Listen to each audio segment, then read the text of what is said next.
Welcome to Ashuela Cove. Noon pa man, di pa to nag-inaugurate nung Webis.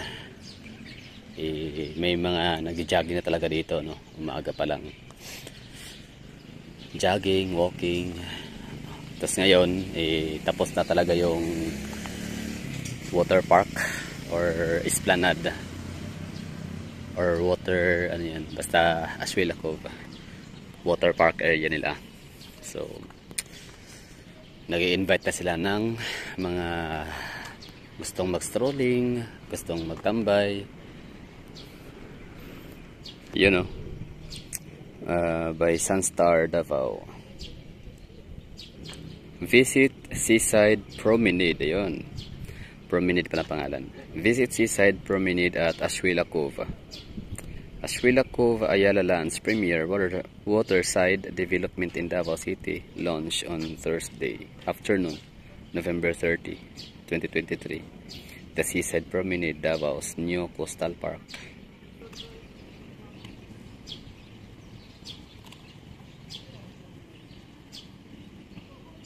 Time check 4:56 pa lang.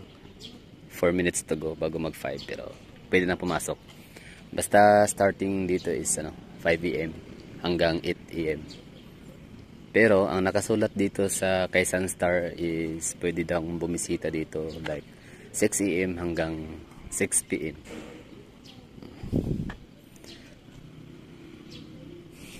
Yung nasabi sa akin na 5 PM to 5 PM to 8 AM ay Guardia.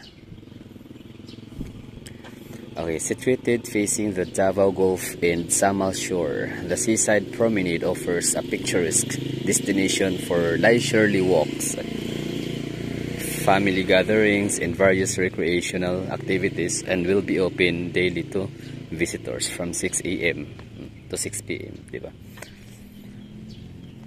So, for today's video, pakita ko na yung itsura ng Ashuela Cove kapag morning, early as 5 AM. Leisurely walk. So walking lang tayo dito kasi hindi naman ako talaga din nagde-jogging. Pero tingnan natin, baka one of these days to magiging na tayo, health conscious. Ibig kong sabihin na maging na tayo, magiging athlete.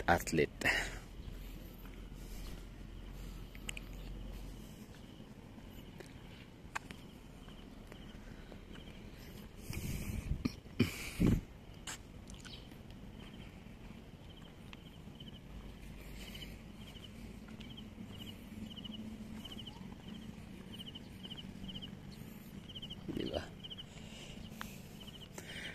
Kinuha ko lang yung opportunity na makapunta dito. Hindi na ako natulog, tsaka kasi ang tulog ko talaga alas 6 na. Kapag ka nasa Davao lang ako mahagala, alas 6, alas 5, alas 7.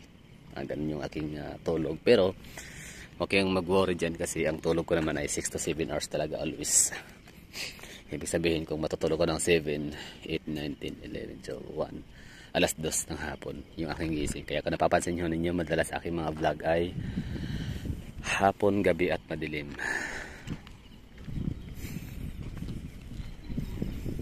Pero syempre parang gusto ko talaga din ibalik yung dating tulog. May mga dito, jogging. Basta ulitin ko, bago pa nag-November 30, 2023. Kasi yun yung diba, nag-launch yung Ashuela Cove Promenade. Bago pa yung date na yun, talagang may mga nagja-jogging dito early as 5 AM. Dati pa yung kasagsagan pa nung Ironman 70.3.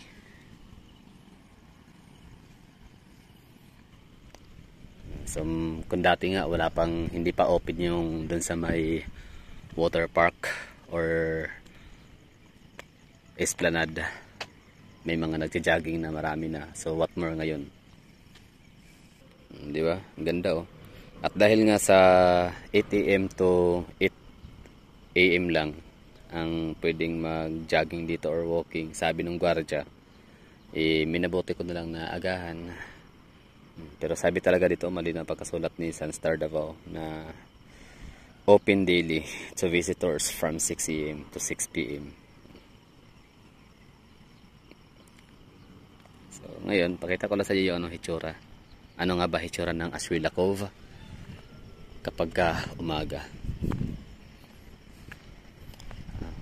Gano'n nga ba kadami ang mga nagji-jogging, nagwo-walking. So, marami-rami na rin, no? Siguro na sa mga 20-30. Kasi dumating ako dito for 4:48. Tapos tambay mo na doon sa labas konti, may mga upuan. Tapos gusto ko makita yung sunrise. Tapos gusto kong ipakita rin sa inyo yung lugar na umaga, no? Iba ang view sa umaga, iba rin sa hapon. Ayan, walking lang, no? Para sa mga nag-uumpisa pala, hindi naman kasi kagad yan, di ba, na biglain na magtatakbo kagad. Parang sa weightlifting lang din, di ba? Maliban sa kailangan mo ng doctors prescribe or advice or physician, di ba? Recommendation. Kailangan din talaga. Kumbaga, dahan-dahan mo muna. Lakad-lakad lang muna hanggang sa pwede ka nang mag-jogging, di ba? Ganun lang yan eh. Slowly but surely. Ayan. Ganda na umaga rito sa Davao. Walang bayad, libre lang. Kung gusto nyo, meron namang ano dito, gastos. Pwede kayong bumili ng worth 1,500 pesos na parang sunset. I don't know kung sunset patawag doon. Sunset picnic. Basta kagabi, dito ako kagabi, no, naki-osyoso tayo dito sa lugar. Tapos sabi nga ng gwardiya, bibili ka ng 500 pesos. Wala kang babayaran ha. Hindi talaga bayad na, as in bayad entrance fee. Kumbaga bibili ka kahit saan man dito sa sa kanilang commercial area. So pwede kang mag-Gaisano Center. Bili ka ng worth 500 pesos na grocery or kape or basta anything, no? Lahat na pwede mong i-purchase. Ikaw nang bahala. Basta worth 500 pesos, maaari ka nang makapasok, no? At least 5 kayo. Tapos meron din silang yun nga, picnic seat worth 1,500 pesos. Sige lang, mamaya pagkalabas natin tatanong ko, try ko kung ano yung mga ino-offer nila na picnic seat sa worth 1,500 pesos. So yun lakaran, siyempre looban siya, no? Kung gaano siya kalayo. Tama lang.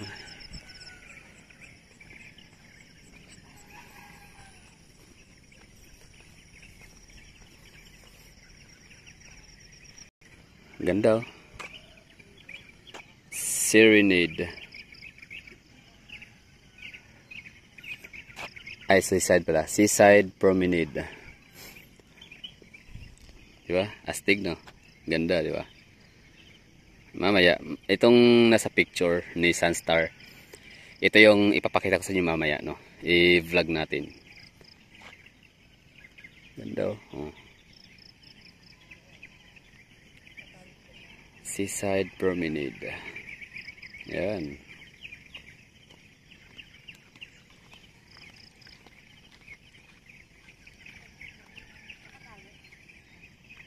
Diba? Ganda, oh. Nice one. Ashwila Cove. May mga upuan sa loob. Yan na sila. Tapos madalas sa mga question, katanungan, ito daming engagement, oh. Newest attraction in Davao. Karong Domingo, dala jogging. It's free, open for all.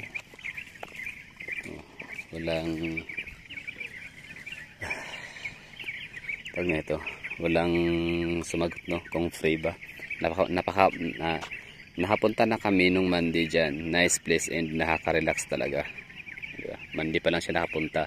So today is December 2, Sabado, Biyernes 30 is nung Webes, no. So ibig sabihin, basta tama yung sabi ko, diba, wala pa talagang ano, yung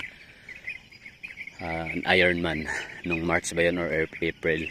Talagang may mga nag-jogging na dito sa area, nagwo-walking, jogging sa umaga.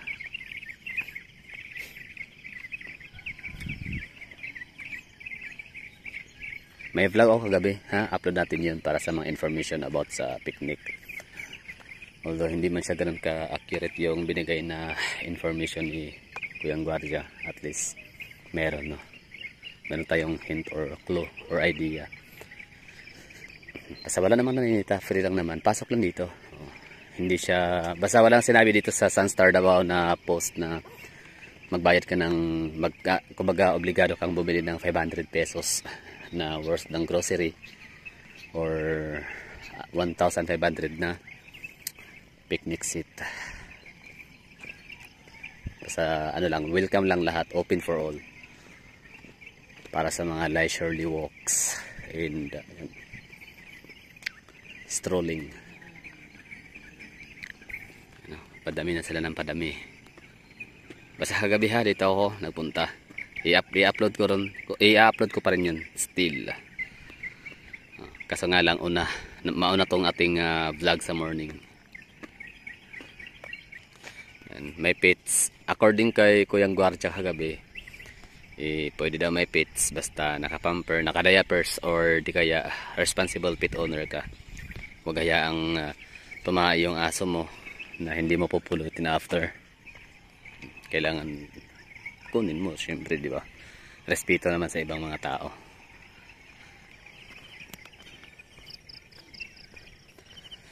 Lapit lang siya ha. Ako'y mabagal lang talaga maglakad. Diyan nagmamadali.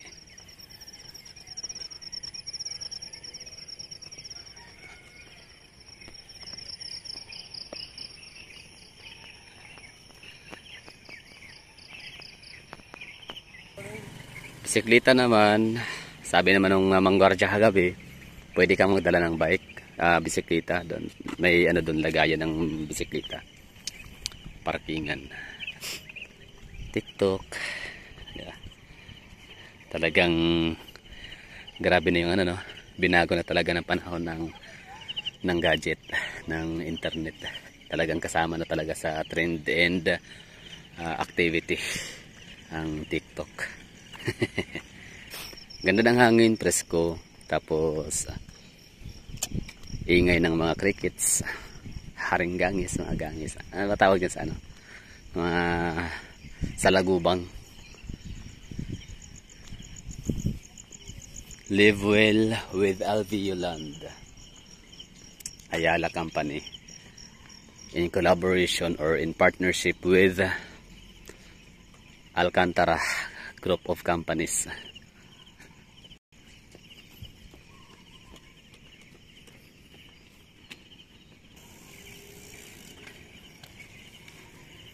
Luxury waterside living in Ashuilacov, Ayala Premier.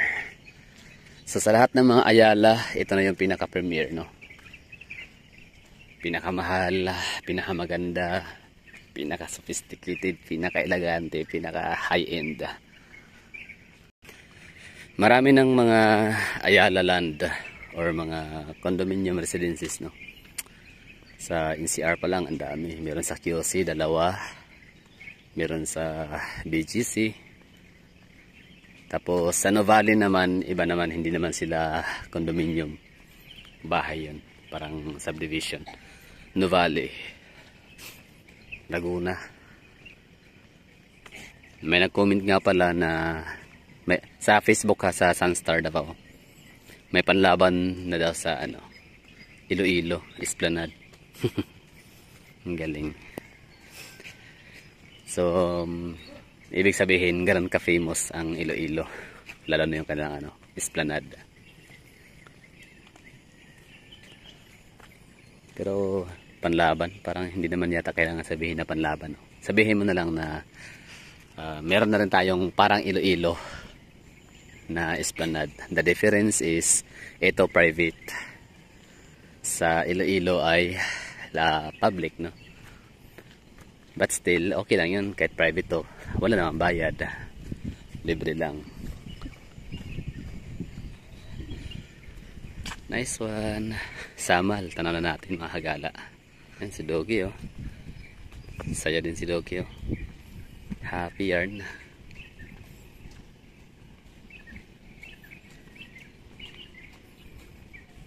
Tatai yan. The residence is Ashwila Cove. Ayala Land Premier. Pinaka-premier, no? So dito sa Davao, dalawa ang Ayala natin. Tatlo pala. Ayala Land. Doon sa may Avida Tower, sa may CM Recto, sa may pangalawa naman sa may Abrisa, sa may GP Laurel, and pangatlo ito dito. Kahit pa 100, no? Ayala Land ang gusto nila dito sa Davao, walang problema. Lawak ng lupa.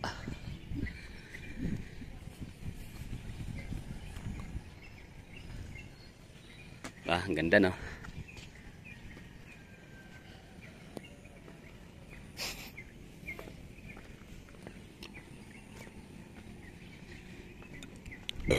Excuses.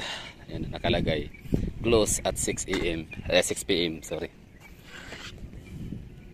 Seaside strolling and picnic close at 6 p.m. So hindi kayo pwedeng magpicnic dito na dala kayo ng pagkain outside. So magpipiknik kayo, kailangan from the inside. Basta ang sabi, kailangan kayong bumili ng item na worth 500 or 1,500, tapos papakita nyo lang sa office nila yung resibo, tapos bibigyan kayo ng basta mamaya tatry natin na maki-inform para sa mas accurate na information. Yung mga hagala, diba? Kita na natin, tanong na natin.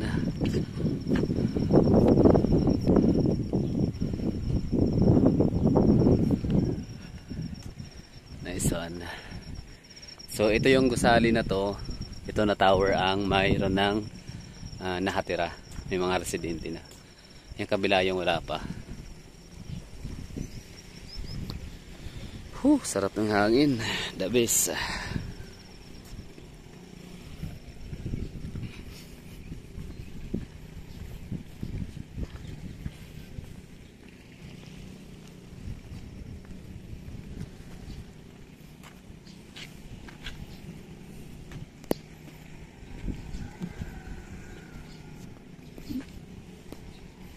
Dito ginanap yung 70.3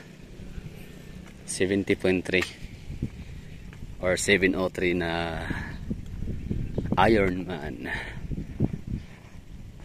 So yung kagabi na nakita natin na di naman sa napagtalunan, pero nag-discuss kami ng gwardiya kung ano nga ba yung nakikita naming maliwanag. Yan pala barko. Sabi niya kasi magsaysay park daw eh. Hindi pala, no? So barko pala siya. Yung mga hagala, ba't napakalaking barko niyan at napakaliwanag. Yan, cruise ship. Galing, ganda, laki ng barko. Parang coastliner din, no? Lawak, laki ng barko. Okay, so welcome pala ito. Papakita sa inyo yung welcome seaside promenade. Yun, no?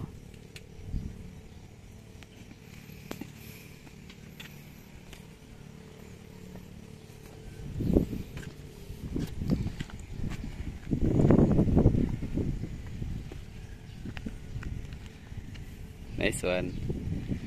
Di ba? Yung biwok ng Bacolod, nako, lang sinabi yun dito. 30 pesos entrance. Wala namang maganda dun. Dito lang bayad, libre lang. Ang ganda pa.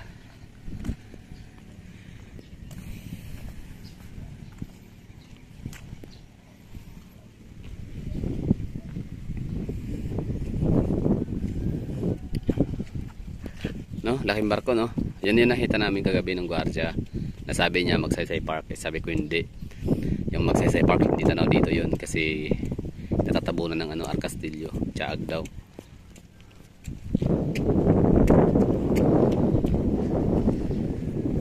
Bawal pang ano dito mag-swimming. Not allowed. Ayan sila, oh. Sarap buhay.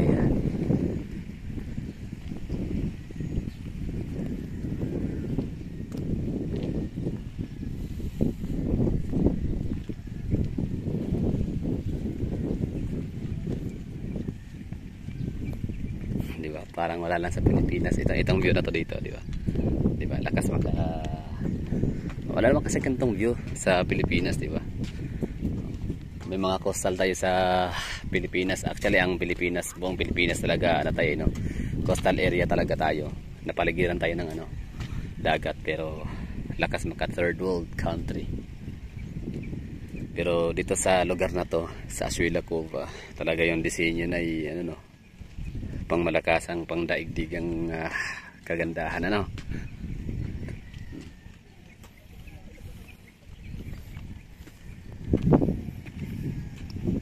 Oh, ganda, oh. Stig.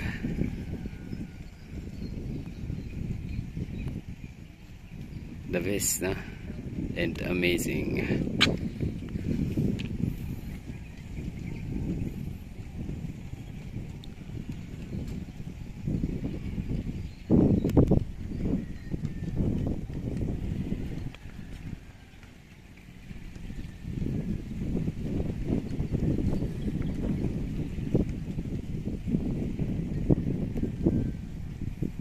Yung nakikita nating ano, gusali ay Legazpi oil yan, eh.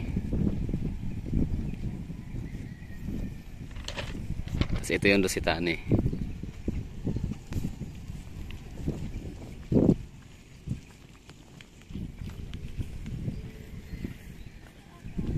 Time check 5:23.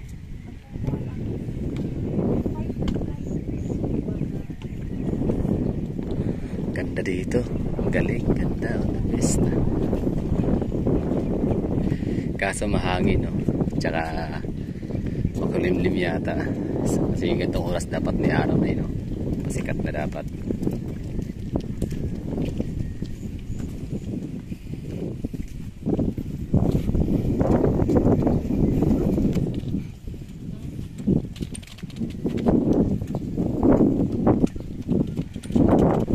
Pang thumbnail ito na area.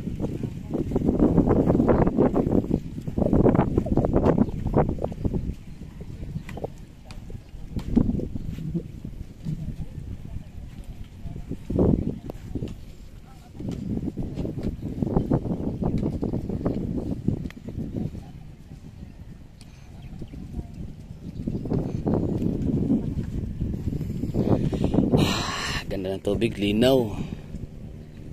Kaso bawal pa, no? Hindi pa allowed na. Ang pagligo sa tubig sa dagat ay hindi pa mahigpit pa na yung pinagbabawal.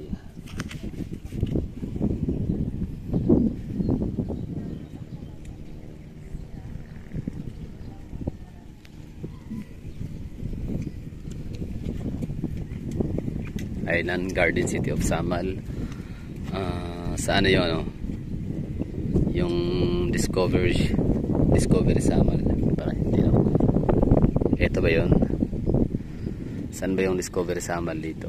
Na siyang pinakamagandang resort sa Samal. Pinakamahal din naman syempre.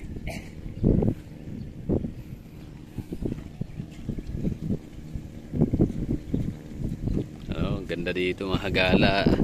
Pasyal na kayo dito. Ano pa inaantay nyo? Ang galing. Ay, salamat ha kay ano, Alvi Yolanda. Salamat kay Ayala and Alcantara Group of Companies. Dahil sa libreng access, no? Walang bayad. Hindi nyo kami siningil ng 30 pesos.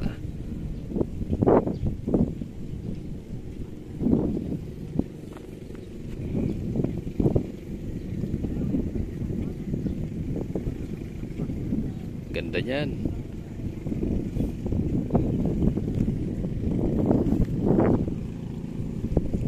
Itong mga bangka, itong mga may isda, sila talaga yung madalas na nag-i-enjoy, no?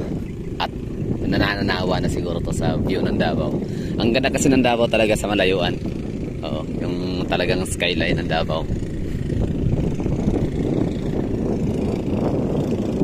Mas ma-appreciate mo lalo kapag ka nasa kabilang isla ka. Whew! Sarap, hangin. Buwela usog. Oo, tunay. Nakakatuwa. Yan, no?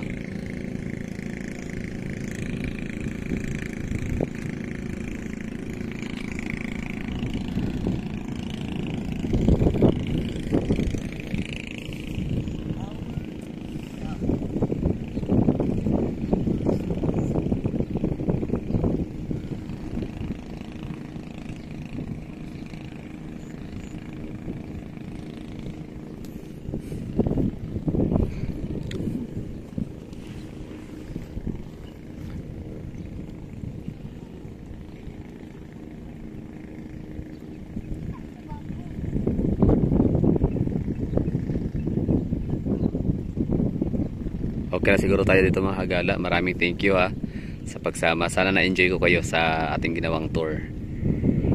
Ganda lang, no? The best.